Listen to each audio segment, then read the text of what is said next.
14वीं JPSC civil सेवा PT परीक्षा में सफल अभ्यर्थी सुमन सौरभ परीक्षा पास कराने वाले सेटर के संपर्क में था। उसके कुछ मूल प्रमाण पत्र और ओएमआर शीट की कार्बन कॉपी भी सेटर के पास थी। यही वजह थी कि उसके पास से ओएमआर शीट की कॉपी नहीं मिली। पीटी परीक्षा पास कराने के लिए पैसों की डील हुई थी। सुमन सौरभ सेटर को ये रकम पहुंचाने भी गया था।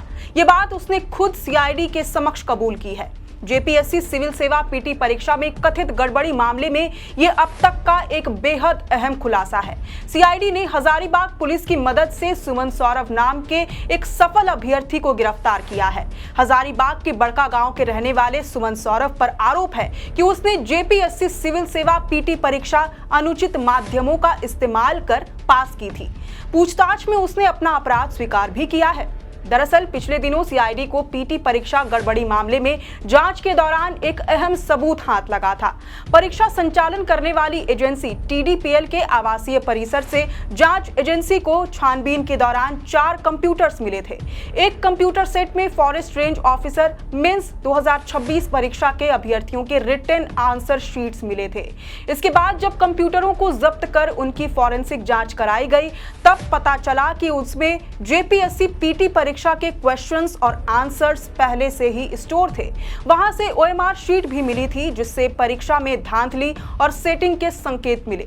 हालांकि अभी तक पेपर लीक से संबंधित कोई पुख्ता सबूत नहीं मिले हैं, लेकिन ओएमआर शीट में छेड़छाड़ से जुड़े कुछ साक्ष्य जरूर मिले हैं। प्रभात खबर ने सीआईडी के सूत्रों से मिली जानकारी के आधार पर अपनी रिपोर्ट में लिखा है, जिन अभ्यर्थियों से सेटिंग हो जाती थी उन्हें कहा जाता था कि जिस भी क्वेश्चन के आंसर उन्हें सही मालूम हो, ओएमआर शीट में केवल उन्हें ही घेरा लगाएं, बाकी को खाली छोड़ देने को कहा जाता था। साथ ही ओएमआर शीट की कार्बन कॉपी भी उसके साथ छोड़ने को कहा जाता था, ताकि बाद में सही आंसर्स में घेरा लगाकर सेटिंग वाले अभ्यर्थियों को आराम से पास कराया जा सके।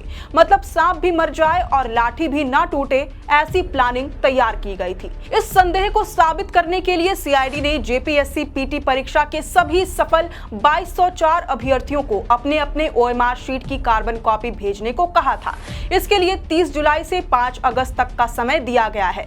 सीआईडी ने अभ्यर्थियों के पास मौजूद ओएमआर शीट की कार्बन कॉपी का मिलान जेपीएससी कार्यालय से जब्त मूल ओएमआर शीट से किया। इसका मूल उद्देश्य ये पता लगाना था कि दोनों ओएमआर शीट में किसी प्रकार का अंतर या छेड़छाड़ तो नहीं है। अभ्यर्थियों के ओएमआर शीट में विसंगति मिलने पर उन्हें पूछताछ के लिए बुलाया जाना था। इसी कड़ी में सुमन सौरभ नामक अभ्यर्थी का भेद खुला। पता चला कि पीटी परीक्षा का परिणाम जारी होने के बाद जो एक ओएमआर शीट वायरल हुई थी, जिसमें 100 में से सिर्फ 48 प्रश्नों का उत्तर घेरा हुआ दिखाया गया था, वह शीट और किसी का नहीं बल्कि सुमन सौरभ की ही थी।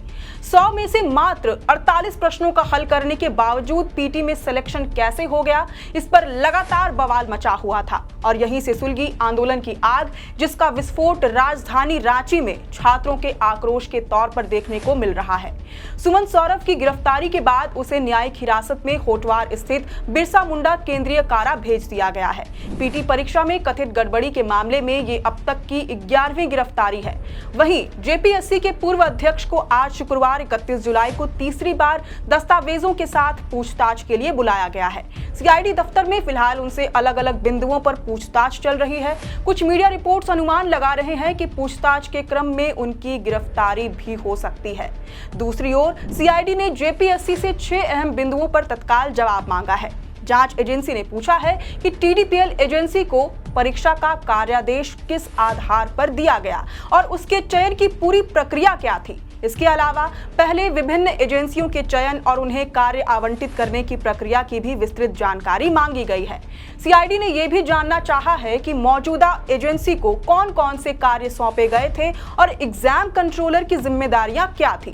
साथ ही इन सभी बिंदुओं से जुड़े दस्तावेजों की प्रमाणित फोटोकॉपी भी आयोग से उपलब्ध कराने को कहा गया है। इन सबके बीच जेपीएससी की कार्यप्रणाली में बड़ा प्रशासनिक बदलाव किया गया है। दैनिक भास्कर की रिपोर्ट के मुताबिक आयोग में वर्ष वर्षों से चली आ रही मेंबर इंचार्ज व्यवस्था को लगभग खत्म कर दिया गया है।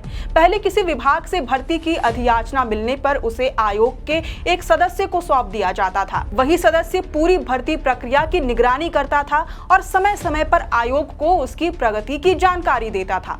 लेकिन अब नई भर्तियों के लिए किसी सदस्य को अलग से प्रभारी नहीं बनाया जा रहा है। रिपोर्ट के मुताबिक भर्ती प्रक्रिया से जुड़े ज्यादातर प्रशासनिक और तकनीकी काम अब केंद्रीकृत तरीके से आयोग स्तर पर ही संचालित किए जा रहे हैं।